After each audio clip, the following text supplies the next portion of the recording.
having a pretty powerful moment right now. I'm in Savannah, Georgia, driving through to see my mom and my twin sister for Christmas, and I am pulling a paired set of cards. I have Chakra wisdom cards, and then Starseed, the Starseed Oracle from Rebecca Campbell is so powerful.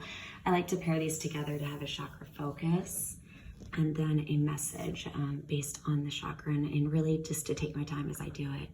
So I first pulled the root chakra card, and I love that first chakra was chosen because I've actually been studying the root chakra quite a bit. I plan on really working through moving and clearing, activating each chakra and understanding the integration of all of them. And I actually just finished listening to a lot of research on this, so this is perfect timing.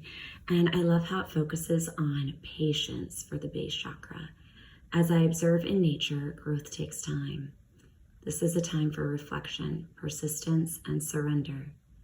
As things unfold at their own pace, I remain calm and tolerant during any challenging times.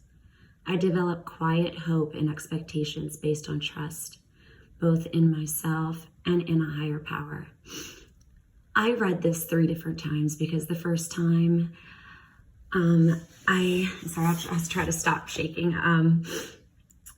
I realized I read it a little fast, and I really started even breathing deeper and taking in what this says.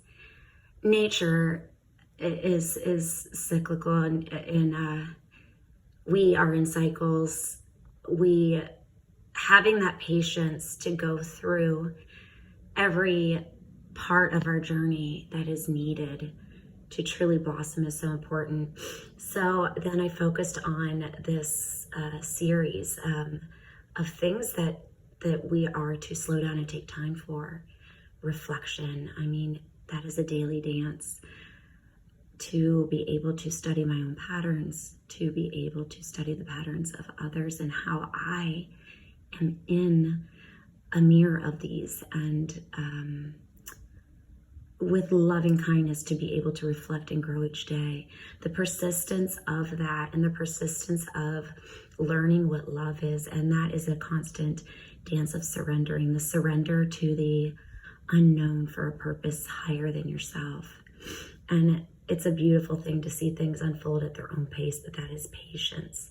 And that this is not an easy journey, but it's the most beautiful journey because it's actually abundant and fulfilling and purposeful, the ultimate purpose. It's your soul purpose. So remaining calm and tolerant during challenging times, that is how you shine. And so I love this last part, to develop a quiet hope, like a knowing that everything's always going to be okay when you're walking in alignment. And that trust of, a quiet hope and expectations. Expectations has been a huge thing for me lately. And it's like the expectations I put on myself, or the expectations I feel others have on me based on the expectations I'm putting on myself. It's something I've really been having aha moments with. But a quiet hope and expectations, developing these in love based on a trust in myself and God, a higher power. So from here, then I shuffled this card deck and pulled the Cosmic Heart. And I haven't even read what the guidebook says for this yet, but I'm doing this here for myself, but I want to share with you guys as far as a spiritual practice and really reflecting on yourself and connecting with yourself, and then connecting with a higher power, with God, and how you have so much within you that can be tapped into to make a difference today. This is an amazing practice. So I pulled the Cosmic Heart, and this goes so much with this card, with the Patience card for the first chakra. Devotion, potency, make your life a moving prayer. So I'm thinking about how it said that, growth takes time in nature. It's a time for reflection, persistence, and surrender. But the remaining calm during challenging times, I mean, yeah, look at her. Look at everything going on around her. She even has that rose you see right there on her hand. And it's funny, even the connection, I have a tattoo exactly right there of a rose unfolding. And I see a rose as cycles. So how nature, growth takes time, and how we all go through cycles. And personally, me right now, I'm in an inner season where I sometimes even have to just be in solitude to understand what's going on. I see up on her head, she also has more roses, and just even the petals falling for that surrender, for the new growth, new beginning to take place. Look at the potency of the power that she has around her. And I've really been thinking about the magnetism that a person who is a walking spirit, meaning that their mind and their body and their soul are lined up, the magnitude of energy and difference that the impact that someone makes when they walk around in that walking purpose. Look at what is going on around her here. And I truly believe that when you walk around in that aligned truth with an alive spirit, walking with your spirit alive and moving within your body, that you make that much of a difference. And so and notice her inner light here as well. Her inner light she's alive. And this is how I want to be each day. And I know that this takes time to unfold. All right, so now I'll read what the guidebook says, and it's beautiful.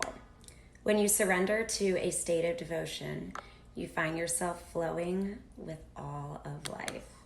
You're being called to refocus your attention deep within to the intelligence of your own heart, to bow with a deep reverence to your inner temple. I love that. So I've been calling the front of the house I moved into Inner Sanctuary, and opening it for meditation, body movement, teachings, for the community to get together and really focus on the inner temple. Because to live your life in devotion to this place and to make your life a moving prayer. I've always said that when someone is walking in alignment, they are purpose and a living prayer, a ministry. This next part is such a defining moment of what I have been feeling in the last week. Perhaps you felt a bit off kilter lately, sensing that the potency of why you're doing things has gotten a little watered down or weak. Perhaps you've forgotten what made you start doing them in the first place. If so, this is your call to take a moment and reconnect with the truth of the very center of your heart, to devote your life to what you care most about, to turn your gaze deep, deep, deep, deep, deep. Just as I spoke about how we, like nature, go through cycles, this next part actually talks about it. There are seasons for harvesting and seasons for sowing right now. You're being called to plant your soul's seed and sing to them with deep devotion, to feed them with the sweet waters of your own soul, to lose yourself in the potency of what it is that most expands your heart, to live your life according to what makes you come alive, rather than what everyone else thinks, to make your life one big moving prayer. Whew. As Starseed Soul Inquiry is, how can you make your life a moving prayer? So just walking in that knowing and with a lit spirit and alignment. I hope you guys have a wonderful day.